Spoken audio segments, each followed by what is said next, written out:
Hello, everyone. I'm Don Dodge, and this is Google Root Access. Today, my guest is Jason Calacanis, my longtime friend.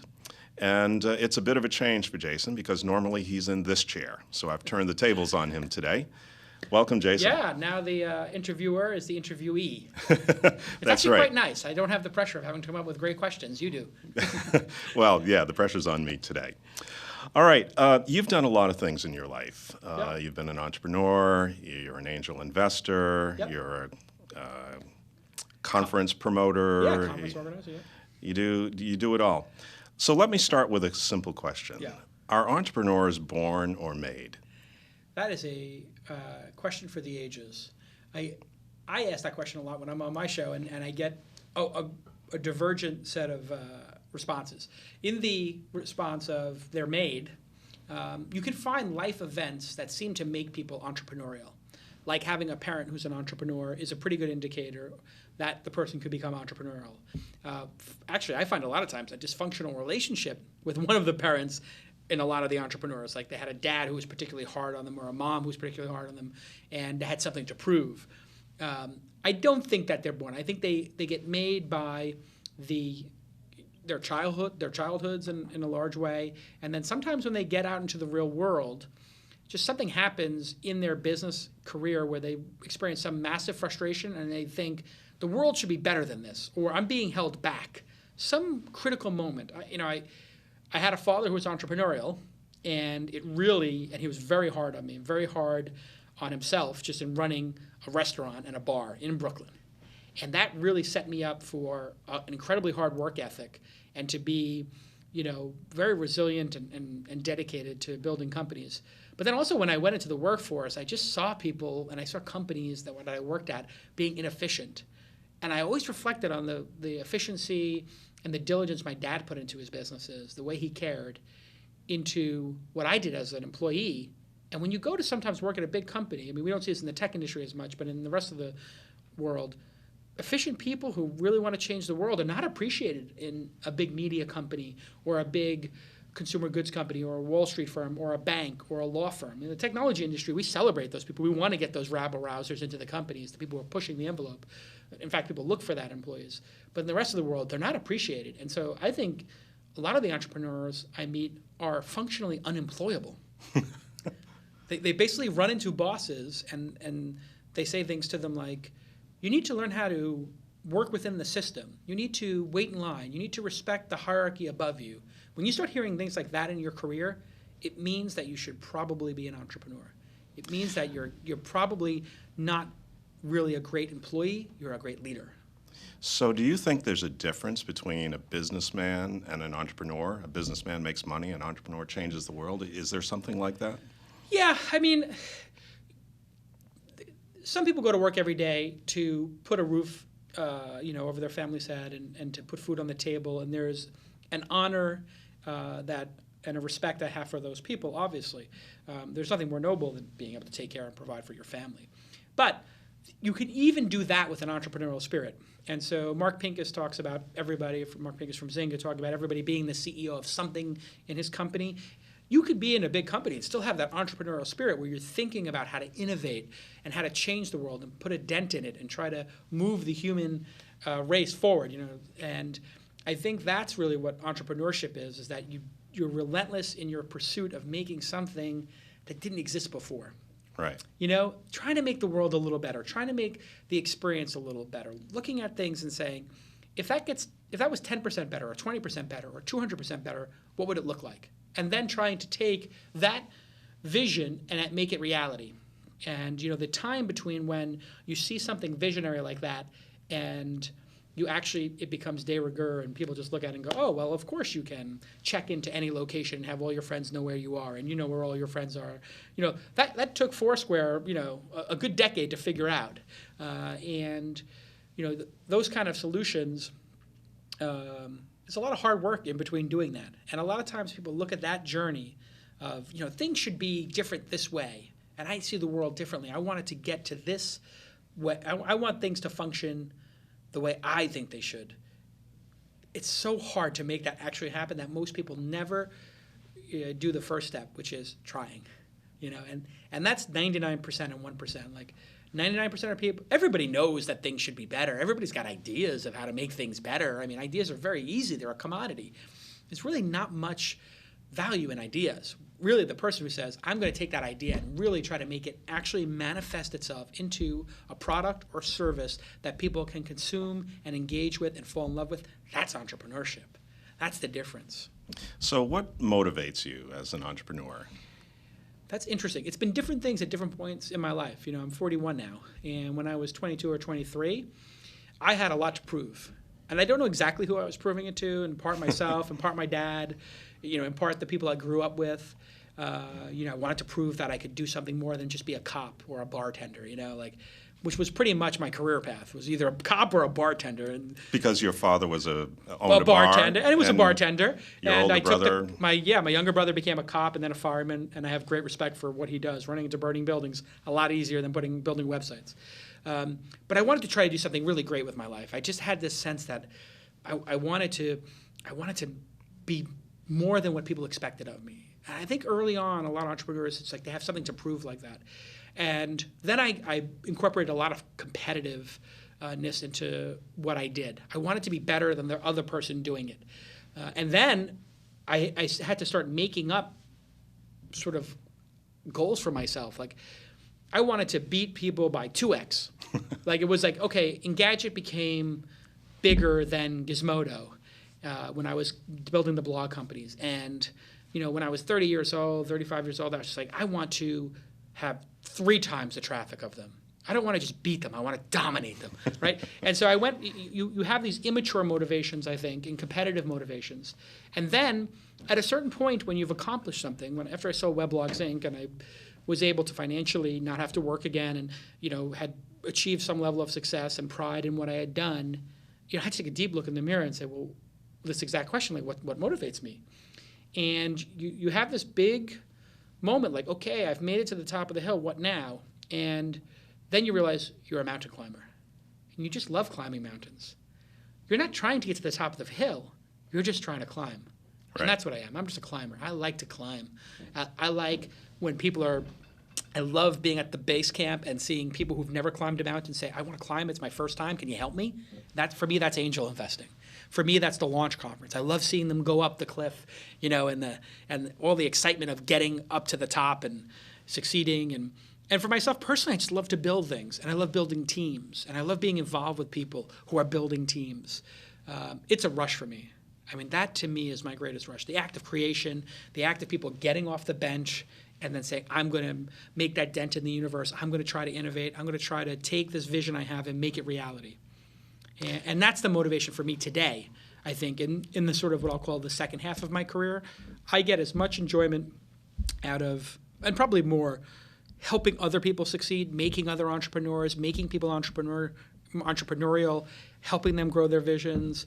The best 6 weeks of the year for me, putting my family aside and personal life and taking kids on vacation, which is a whole level of joy that transcends all entrepreneurship. But the 4 weeks, 6 weeks before the launch conference and prior to that, the TechCrunch 50 conference, where I coach the companies.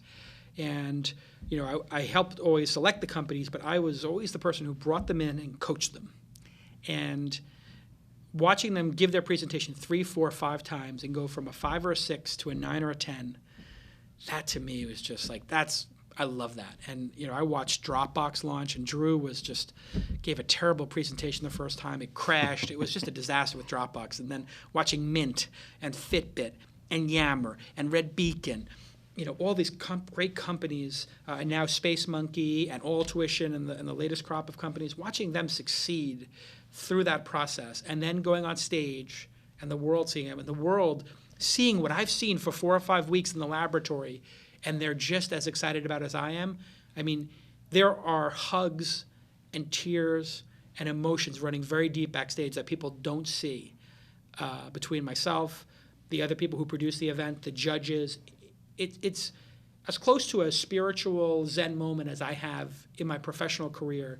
Those moments after people get off stage, and I just tell them, you did it. It was amazing, and they say, I couldn't have done it without you. Like, I live for that. I live for it. It's almost like being present at the birth of a child. It is, in a way, yes. Amazing experience. Having experienced the birth of a child, it is, yes, it is exactly like that experience of like overwhelming joy that something new is in your life, and you know life will never be the same.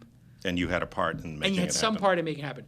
In the case of my beautiful daughter, I think I had about 0.1%, and I think my wife did about 99.9%. Interesting. So when did you know that you wanted to be an entrepreneur? At a very young age, 12, 13, 14 years old. And when did you start your first company? Well, putting aside working for my dad, which was kind of entrepreneurial, being in his startup, my first business was my dad had somebody who owed him money from a poker game and backgammon. And this person had gotten into my father for a decent amount of cash. Right now, you're probably wondering, like, wow, where is this story going? And the guy was kind of connected in a Brooklyn kind of way. Uh-oh. And the guy said, listen, John, I'm going to get you that money I owe you from the poker game and from the backgammon. But to hold you over, I know your son loves the Star Wars films. Here's a copy of The Empire Strikes Back. And he handed him a VHS tape with The Empire Strikes Back. Now, The Empire Strikes Back had been in movie theaters a year earlier. And Star Wars was not out on VHS. And my dad had a VHS player, which in 1984 or 85 was just crazy. And I was in junior high school. It was, 83, 84, something like that. And my dad came home, and he said, hey, you know The Empire Strikes Back? I was like, yeah, we saw it 5 times. He's like, here you go. How did you get this? I said, oh, guy owed me a thing. And the guy had obviously put a camera up and taped The Empire Strikes Back at a theater, in Bensonhurst, Brooklyn. And I had a copy of the film. So then I charged my friends to come over to the house, $1 each to watch the film. And then they said, can I get a copy of it? And I said, well, I don't know how to make a copy. And they said, oh, okay. And so then I started figuring out how to put 2 VHS tapes together, got my friend to give me his VHS player, and made copies of the tape. And then I started selling illegal bootleg copies of The Empire Strikes Back. I think the statute of limitations is over. But I literally was selling at school for $35. I came up with the price of $35. Wow. Copies of Empire Strikes Back. I had a line out the door. I literally sold 20 or 30 copies of them. And that's when you knew you wanted to be an entrepreneur. I said, wow, I'm printing money. I had no concept of intellectual property at the time. I just knew that it would take me 2 hours to make a copy because you had to do it in real time. You would put one tape in, you'd have the audio video go out into another VHS, and you'd literally record it in real time. It wasn't a drag and drop copy. Right. So it took me 2 hours to make a copy. And if anything got screwed up in the middle, I had to start over. And that happened. So it was like, oh, wow, in 2 hours, I made $35. I'm making $20 an hour or whatever, $17 an hour. It's an incredible revelation to me. That was my first business. And then after that, I started programming databases because I just had an IBM PC Junior in 1982 or 83 at the same time, and I just got into computers and learned how to use databases and Lotus 123 and started doing consulting work for $10 an hour, $15 an hour, teaching people how to use software and, working in little mom and pop offices like a lot of people did. So Silicon Alley Reporter, that Yeah. was your first company, right? That was my first big company, yeah. I just basically started a magazine about the internet in 1995, and it was a photocopy. I put about $4,000 on my credit cards to print it. And it was a pretty scary moment because I had done all the PageMaker, which was the original sort of Quirk Express desktop publishing software, and I'd made the magazine. I called it a magazine. It was really tabloid paper, photocopied, folded in half, and I found a place in Manhattan, Village Printers up on 45th Street, and a guy named Jose, if he still works there, thank you, folded it in half and put a staple in the middle. And so I said, how much is it? He said, oh, it's like 5 cents, a copy. I said, great, 16 pages, whatever. And it's 8 pages and 40 cents a copy, whatever, and I'll take this many copies. And so I go up there, and I go to pick them up, and he goes, okay, it's $4,000. I said, wait, it's $2,000. You did? He goes, yeah, but it's two-sided. It's 5 cents a side to make a photocopy. I said, you didn't say that. You said 5 cents a thing. And he said, no, I said both sides. I said, I can't afford that. He said, all right, I'll split the difference with you. But I put the money on my credit cards. And then that magazine, obviously you guys know the history of the Internet. The Internet exploded during that time. And I started hosting conferences, and they started getting bigger and bigger. And I remember this back in 1999 or 2000, some PR person had called me from some bizarrely named company in the Valley and said, we want to have this guy Sergey on give a keynote at your conference in New York. And I said, what's the name of the company? They said, Google. And I said, yeah, I heard about it. You guys are the ones who provide the search software for Yahoo, right? And they said, yeah. I said, yeah, I don't think that you guys are big enough to be like a fireside chat. I'll put Sergey on a panel. And the PR person was like, listen, he's really like a smart guy. You really should give him a fireside chat. And I said, all right, fine. I'll do fine. I did a fireside chat with Sergey Brin in 2000 or whatever, right before the bubble burst. And it was great. It was before they were public. And I still know Sergey to this day, and he's a great guy and a very smart guy. But that magazine basically gave me the ability to sit with entrepreneurs and say, where do you think the world's going? And then I was a journalist, and I wrote about it. And journalism is really like this incredible fast track to becoming an entrepreneur, because you get to talk to a dozen people a week who tell you which direction the world's going. And boy, founders and CEOs will tell you everything. And when they tell you everything, it's almost like you get this sort of incredible view of the landscape from 20 different people's perspective.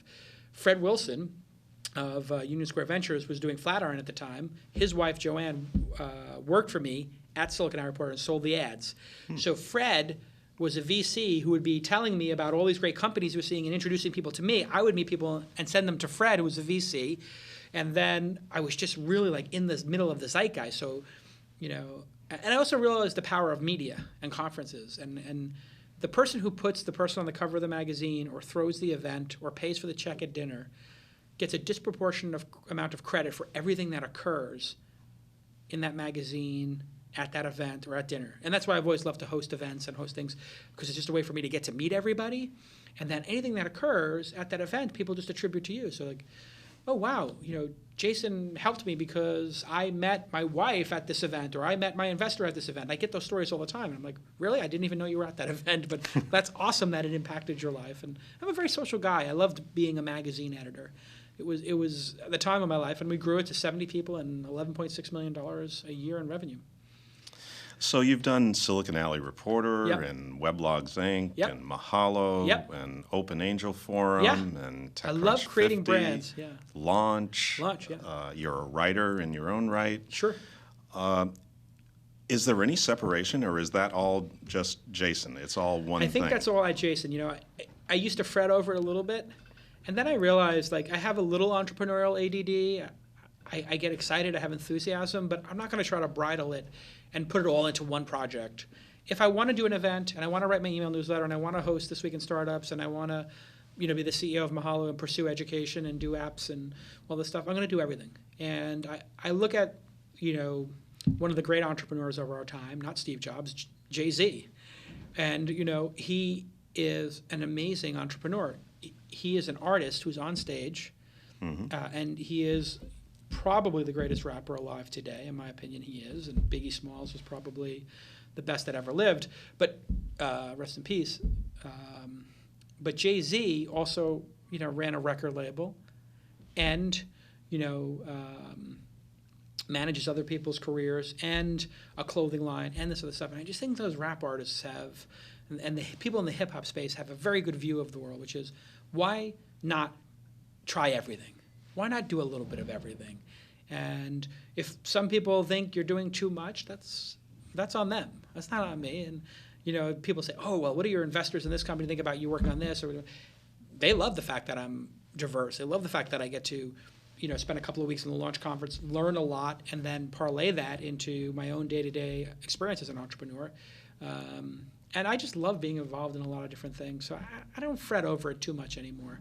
Although I will say, ever since having a child, I am getting a little tired. How do you measure success? That's a great question. You know, there's ways I measure success in other people, right? You can look at somebody's exit. It's a very tangible, you know, like number. Mark Cuban sold his company for this many billions of dollars, and what's the valuation of that company? It's a very literal thing. But for me, success is how much joy are you getting out of what you're doing every day? How much excitement and enthusiasm do you have for that project and for the people you work with? And how much do you love coming to work every day and building stuff? And to me, that's really success as an entrepreneur. And I have my own little quirk, which is I like to, and it's just a personal thing, but I like to create brands that last the test of time, even if they're not functioning anymore, like Silicon Alley Reporter doesn't exist, but that people hold that's like a special place in their heart for them, that they impacted somebody deeply. So even though TechCrunch 50 doesn't exist on its own anymore, it sort of exists as Mike's version in TechCrunch Disrupt and my version in Launch. Those 3 years of TechCrunch 50 were 3 of the best years of conference production ever done, the best companies, and Mike and I had a great collaboration there. Sure, there was tension. You put 2 huge elephants in a room, something's going to get knocked over, and somebody's going to get stepped on sooner or later. But 10 years from now, 20 years from now, we'll look back on those years together as some of the best years of conference production ever done, and the people who came out of those 3 years feel that those were a very important brand to them. People feel that way about Engadget. People feel that way about Joystick and Autoblog. They feel that way about Launch. OpenAngel Forum I don't really do anymore in some of the major cities because they don't need it, right?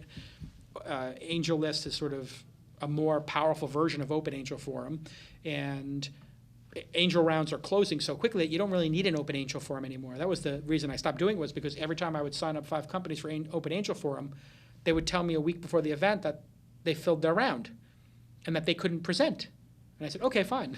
Then I'm only left with the companies that are bad. I don't want to put on bad companies that are the weaker companies. So, but people still say, oh, at OpenAngel Forum, I invested in Rapportive, or I met Backupify. So for me, that's my own little personal quirk is, how much did the brand mean to people? How well-crafted was the product, right? And I got that from my dad, because he used to really take pride in, and he used to say, what's on the plate? What's on the plate? He said, that's where it occurs. That's the experience. What do you put on the plate? Was that a restaurant metaphor? It was a restaurant metaphor. He said, it doesn't matter. The waiter could be the worst waiter in the world. Might not be the fanciest designed room. But if what's on the plate is absolutely delicious and awesome, people will forgive it. And, I started to, when I was young, I was like, I don't know about that, Pop. Like the room matters and the waiter matters, And sure, all those details matters, but I understand philosophically what he was getting at, which was the product at its core transcends everything around it. So in the example of the Launch Conference, like the space is a big cavernous warehouse that's not perfect, and the sound's not always perfect because it's so cavernous, and the temperature might not be easy to regulate, and maybe the food's not perfect all the time. But what's on the plate, and in the case of a conference, it's what's on the stage is perfect. And I know it's perfect because I sit there in the laboratory for 6 weeks, 4 weeks, fretting over each presentation and going over it 5 or 6 times, and then Tyler does it a couple of times, and Kieran does it a couple of times. I know what's on the plate's going to be good. And that's just where I focus my energy. And I think that's actually where the world's going. And I just wrote about this in an email called The Age of Excellence. I think the world has no more place for good products. I think the concept of good is going away.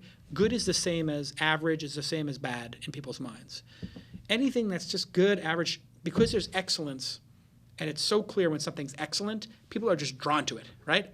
And I think this was the problem I had in search, which was Google search results, people can pick them apart on the edges, but they're excellent, and they get the job done.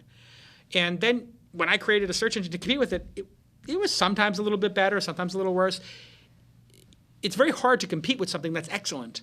And people will not leave something that's excellent for another excellent thing, or certainly not for another good thing. And that's where competition becomes so hard against incumbents who have a great product. And you see that with Apple, you see it with Google with search, you see it with the iPhone. It's very difficult to compete against excellent products. And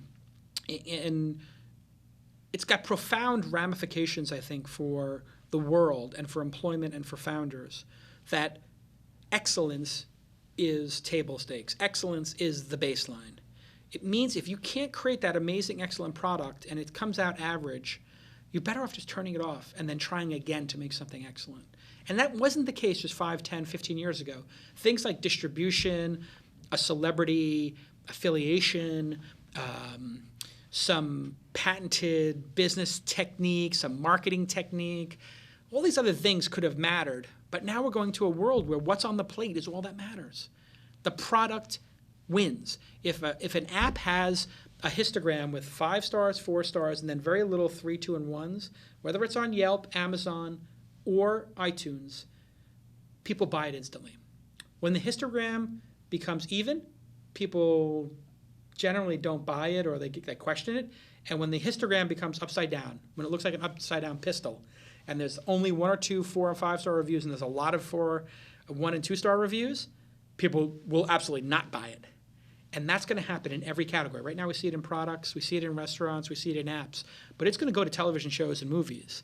And people are not going to go see Transformers 4 or 5 if it really sucks, because they're going to know the histogram and the transparency will be there, and they're going to go fund something on Kickstarter. And they're going to go spend their money on something that's of quality. And you see it on television to a certain extent. People don't just turn on ABC, NBC, and CBS and watch what's on there anymore. They seek out what's on HBO, what's on Showtime, what's on AMC. I mean, the most loved shows are not on network anymore. Mad Men, Boardwalk Empire, Walking Dead, The Wire, The Shield, Damages. I mean, all these shows that people fall in love with and have high net promoter scores and that people are passionate about are not on network television. Well, that's because the competitive landscape has changed. So today, it's easy to start a company. Oh, yes. But hard to build a business. Starting is easy, finishing is hard. Do you think that's because it's so easy to start a company now, it's so cheap to start a company, that everyone is doing it? And it's very, very hard to stand up above the crowd and be noticed and be that excellent product that everyone wants to buy. Yeah, that's exactly what's happening. And I think you can attribute it to two factors. One we'll call, the open source, sort of movement. When you started using, building internet companies, you had to go to Oracle and give them this, huge, big dump truck of money to start your company. Here, Oracle, here's $250,000 for a license. Now it's like, oh, well, I'm using MySQL and I'm using Hadoop or I'm using this HBase or whatever. I'm not paying anybody. And, you had to buy all these servers from Sun. And now it's like, well, I'm buying commodity hardware or I'm in the cloud. I'm on EC2, I'm on Rackspace's cloud. And I'm just paying a couple $100 for hosting. Yes, so all that cost has just gone down to what's essentially zero, minimal cost. And then you have the Zuckerberg effect, which is, follows, the Jobs, Larry Sergey, Bill Gates effects in the past, which is the heroes of our society are moving towards entrepreneurship, people who create beautiful things that impact people's lives.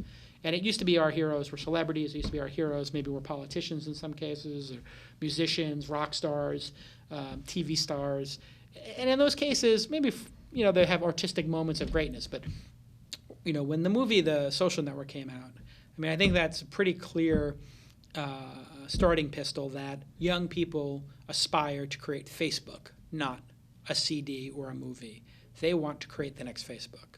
And you have two sons. What do they want to do? They want to start companies, right? Right. And I think every parent is facing that. So now, can all companies be successful? Of course not.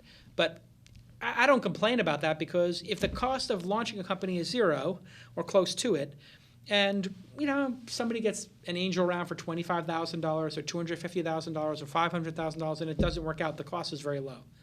To society, to the investors, to the entrepreneur, they can always go to work at a bigger company. So you do have issues like there's too many entrepreneurs out there, and there's too many people who are B or C level players trying to be the CEO when really they're a great VP of product, or they're a great business development leader, or they're a great operations person, and they're taking the CEO slot. And it would be better for 3 or 4 of those companies to consolidate and really make a run at a meaningful business. But that's okay. I don't think there's any downside. And people, oh my God, Y Combinator, Techstars, most companies will fail. If you look at Y Combinator and Techstars as an alternative to college, getting paid $15,000 or $25,000 to go build a product for 6 months, you're going to learn a heck of a lot more than being $150,000 or $250,000 in debt to the Ivy League. If Harvard was such a great, amazing, aspirational, it was such a great, amazing program itself, why aren't there 100 Harvards? Why isn't there a Harvard in every city that takes everybody from, IQ of 100 to an IQ of 120? Well, it's because that program is not so great. Harvard is great because they have a great selection program, and it's got a great history, and it's got a great logo, and it's all charismatic and a great legacy. But the fact is, that's not a great product for making people hyper-intelligent. It's a great place for hyper-intelligent people to spend 4 years and then come out as intelligent as they were, and perhaps a little more socialized.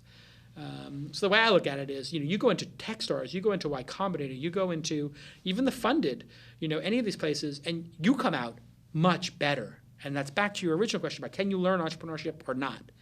And the truth is, you can. You can learn it.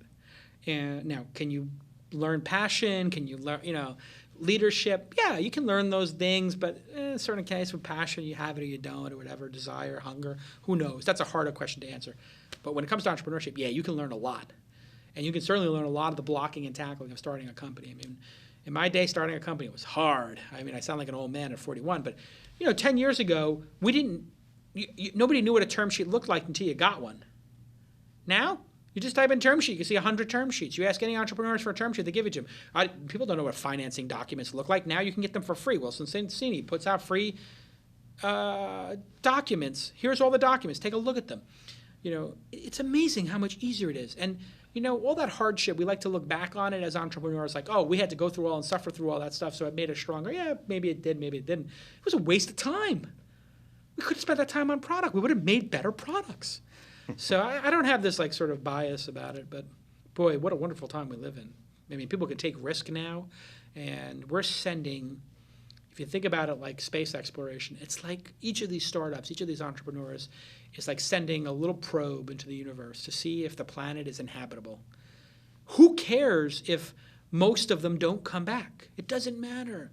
All that matters is that some come back with signs of life or water or something of value on that planet. That's the beauty of this. And so I don't buy this like we're funding too many startups things. Yeah, the valuations are a little out of whack. Yeah, some people are B players are getting funded or C players and they shouldn't. Whatever, who cares? What's the downside compared to the upside?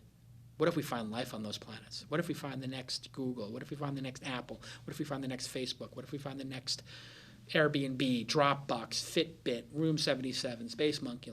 Let's find those opportunities. Absolutely. You've had a lot of success in your career. You've started successful companies, but it's not always that way. No. Let's talk about pivots and about changing direction. Yeah. And how do you know when it's time to pivot versus when it's time to persevere and push ahead? Yeah, that's a timeless question, and it's very relevant. There's no exact way to know, I'll be honest. There are people who I feel have given up on problems and pivoted. You see it all the time where people try to make a consumer product and they say, you know what, we're just going to sell a white label version of it. And sometimes my heart breaks because I'm like, how many versions did you do? Did you do one version or two and gave up? Did you talk to those customers? Did they tell you why they're not using it? Did you figure out why they're not engaging? If you look at something as simple as web-based video on the web, it sounds crazy right now since web video is such a big market. People didn't believe that would work 10 years ago. And it took YouTube basically picking up where iClips and iFilm had left off. Those companies had given up. They had sold, and iFilm had gone into servicing people and servicing their video needs and real networks. And a lot of people had tried to make video work. And then YouTube said, okay, people have done 80% of the work. Let's do the last 20. I mean, a large portion of YouTube's success was the fact that Flash had finally worked for video really well. And nobody really had picked up on that. And then, Chad and Steven, you got to give them a lot of credit for realizing that, wait a second, video could work without a plugin. Video could work seamlessly, and you could make it free. I mean, one of the reasons why video didn't take off was because people were so concerned about the bandwidth costs that they wouldn't allow, was that it required a credit card to put a video online. And really the innovation of YouTube was you didn't need a credit card to put your video online. It seems so obvious today. And you didn't need a plugin. It seems so obvious today. So I think persevering is very good. Now, if you absolutely are certain that you've explored every option and that there's no way to make it work, yeah, then pivot. And you can, I thought human-powered search would work. And I really spent, 2 years, 3 years of my career on it. And we had moderate success.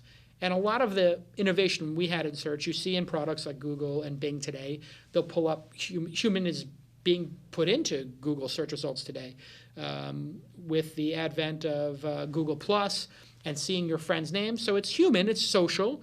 It's the same as human, it's just done a different way. So in some ways, I get a small victory by seeing that happen, right? But you can't make everything work as an entrepreneur. That's unrealistic. And if everything you do in your career is a home run, that means you're not swinging hard enough. You're not swinging for the fences. You cannot win every time. You should be failing 2 out of 3 things you do, should fail.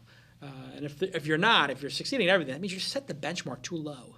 I knew it was time to pivot when Google's results started going from 10 blue links to 10 blue links with some content at the top and a YouTube video and some news. And all of a sudden I was like, wow, that sort of was our vision and it's sort of there already. Okay, no problem. We'll just do something else. And you look at what work you've done. I think the best pivots come out of what lesson did you learn from your failure? What lessons did you learn from your moderate success? And I have to say, moderate success is much worse than failure. It's like The Walking Dead. That's the kryptonite, yeah. If you have moderate success, if you can get your business to exactly the amount of money your payroll is and your burn is, and you just go sideways, that's when you're truly screwed. Because you're going to take your eyes off the prize. You'd be like, well, I'm sort of making it, and then the business just goes like this. That's bad. Let's talk about passion. Yeah. Passion is an important ingredient to any startup, any business success. And your point about if you're at that sort of break-even point and kind of doing okay, it's easy to lose the passion then. Yeah. You're operating a business. You're a mom-and-pop business. Nothing wrong with that.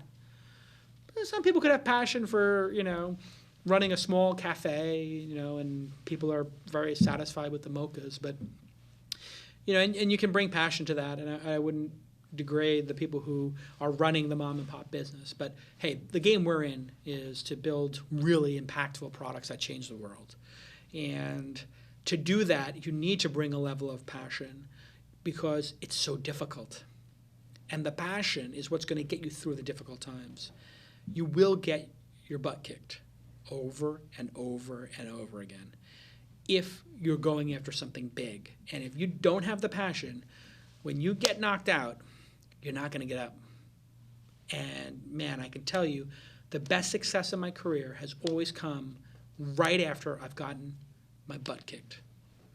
Right after I've gotten knocked down and I got that blood in my mouth and I can taste my own blood in my mouth that like, oh, God, this is so hard. I don't know if I can do it anymore.